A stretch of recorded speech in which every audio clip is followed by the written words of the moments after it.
Friends, good morning. Sai Ram. अगर आप सर्दी खांसी जुकाम से है परेशान तो मैं लेकर आई हूँ आपके लिए घरेलू उपाय। तो चलो हम अपनी इस वीडियो को शुरुआत करते हैं।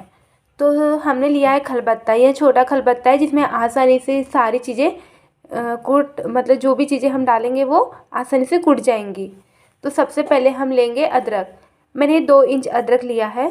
तो आप अपने आवश्यकता के अनुसार अदरक ले सकते हैं। वो काढ़ा हम कितना बना रहे हैं उसके अनुसार ले सकते हैं। तो मैंने 2 इंच अदरक लिया है। अदरक में मेडिसिन प्रॉपर्टीज़ होती है और यह आपको सर्दी खांसी से बचाता है। डाइजेशन में काफ़ी मदद होता है और सर्दियों में सेवन करने से काफ़ी गर्माहट मिलती है। तो इसलिए हम ये अदरक लेंगे। तो 2 इंच अदरक हो गया। इसके बाद मैंने ये लिया है कलमी, जो आसानी से हमारे मसाले में मिल जाता है। तो ये तो इसके एक कलमी लिया है, इसके बारीक बारीक टुकड़े करके इसे मिला ले रही हूँ। तो कलमी हमें भी बहुत गर्माहट मिलती है, इससे हमें बहुत फ़ायदा होता है। सर्दियों में तो बहुत ज़्यादा हमारे बॉडी को गर्म रखता है। तो ये हो गई कलमी। उसके बाद ले रही हूँ ये दालचीनी है। 7 से 8 दालचीनी है ये।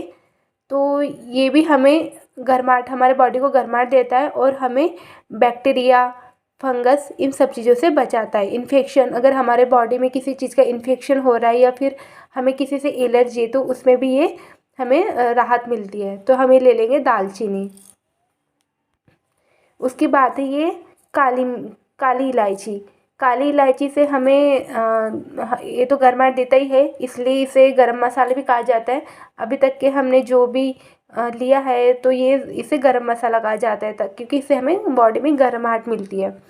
तो ये काली इलायची है, ये हमको बैक्टीरिया से बचाता है। तो हम लेंगे यहाँ पे 2 इलायची, काली इलायची। उसके बाद मैं यहाँ पे लौंग ली हूँ, 5 से 6 लौंग है। तो यहाँ पे हम लेंगे लौंग।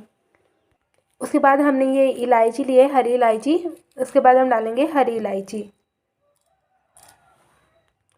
और इन सबको हम कूट लेंगे।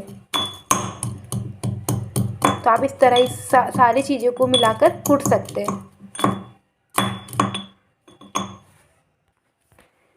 तो देख सकते हैं इस तरह मैंने इसे कूट दिया है। ये पूरा आप देख सकते हैं। तो इसे पूरा बारीक कूट लें।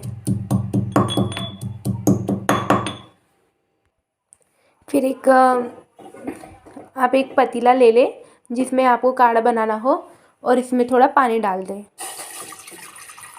ये मैंने थोड़ा पानी डाल दिया है, आप अपने अनुसार बनाएं। इसमें थोड़ा ज़्यादा पानी रखें ताकि हम इसे ज़्यादा पकाएं तो हमें इसे अटाना है, मतलब ज़्यादा पकाना है, जिसकी वजह से ये आधा पानी से आधा हो जाए। तो ये थोड़ा ज़्यादा ही पानी रखना है।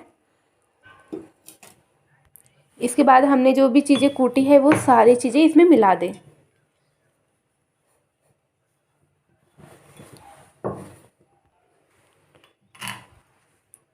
ये जो भी चीज़ें कूटी है सब पानी में मिला दें।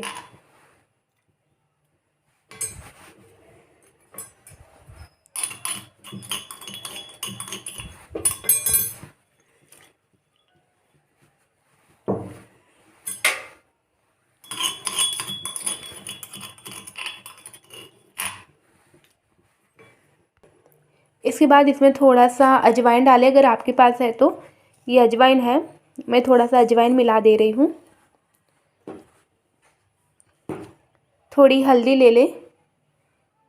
ये मैं थोड़ी हल्दी ले ली है। हल्दी तो बहुत ज़्यादा ज़रूरी होती है क्योंकि हल्दी से हमें बहुत ज़्यादा फ़ायदा होता है। बहुत सारी चीज़ों में हमारा इसका उपयोग होता है। तो हल्दी ले ले। हल्दी से हमारे जो बॉडी में अगर हमें कहीं इन्फेक्शन है या फिर कहीं बैक्टीरिया है तो उसे भी वो ख़त्म करने में मदद करता है। या फिर कहीं हमें कभी कुछ लग जाता है, कभी कहीं घाव आ जाते हैं तो हल्दी लगाने से घाव भी भर जाता है। तो हल्दी ज़रूरी है। उसके बाद थोड़ा शहद ले लें।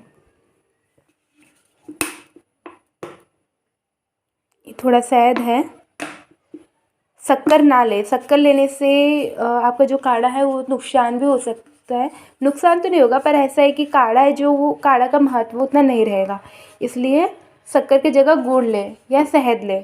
तो मैंने थोड़ा शहद ले लिया है, हनी, जिसे हनी भी कहते हैं, और ये है गुड़। ये मैंने एक गुड़ ले लिया है।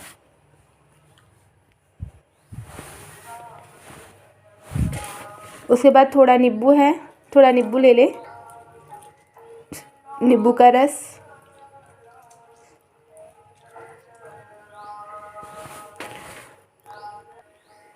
और आपके घर में तुलसी का पौधा तो रहता ही है, अगर तुलसी का पौधा हो तो थोड़ी तुलसी पत्ती भी ले ले, क्योंकि तुलसी पत्ती भी हमें ज़रूरी है। और हो सके तो सुबह शाम 2 या 3 पत्ती हर दिन खाए, जिससे हमारा गला भी ठीक रहता है और हमारे बॉडी का जो रहता है वो भी अच्छा रहता है।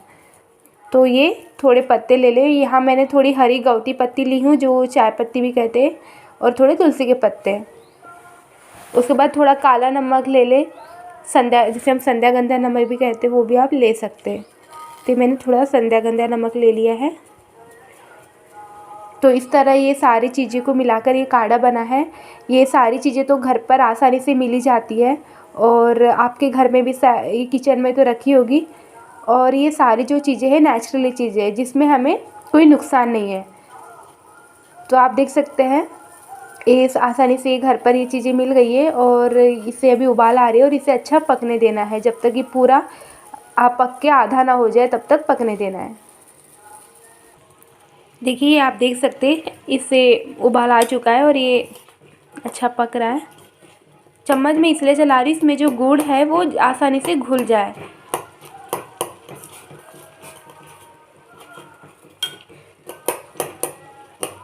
इसे आप जितना पकाओगे उतना अच्छा है, ताकि इसमें जो पत्ती, हरी पत्ती भी डाले, उसका भी जो रस है वो पूरा काढ़े में मिक्स हो जाए।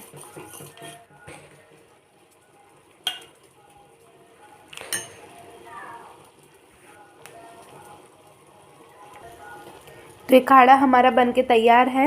अब इसे एक छन्नी से छान कर पी सकते हैं। तो मैं यहाँ गैस बंद कर दूँगी। ये काढ़ा बनके तैयार हो गया है, और इसे छान लूँगी।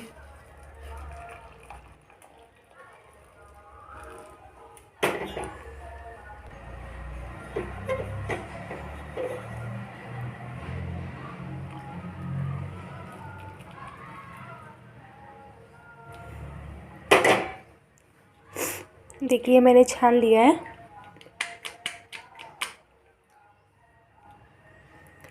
और ये बन चुका है मेरा काढ़ा।